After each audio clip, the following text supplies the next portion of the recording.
Besti isuk-isuk teh tingalikeun heueuh geus pak-pik-pok di dapurnya ari ibu-ibu mah. Ieu teh ibu-ibu anak tilu teh mandikeun ku riweuhnya isuk-isuk teh Besti. Heueuh ieu arek mungkus bekal keur pak suami ieu teh cenah caritana teh nya Besti heueuh bekal keur gawe kitu teh aya mah urang asupkeun we kana tas sabangsa ning diasupkeun ieu teh kana tas teh nya heueuh can rokok can HP nya.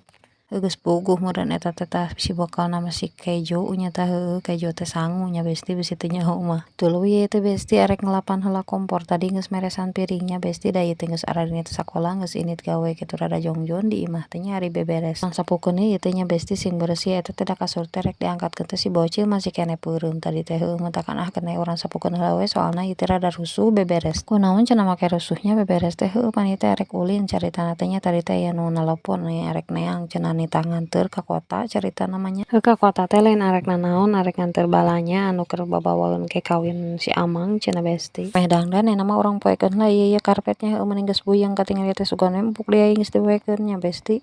Singkat cerita ieu teh geus dina motor we cle we nya Besti heueuh. Pan ieu teh arek ka kota teh caritana mah heueuh ngan jauh ieu teh aprak-aprakan ka kota teh nya Besti. Heueuh tuh ieu teh geus mulang deui Besti tadi teh di kota mah teu ka video Besti.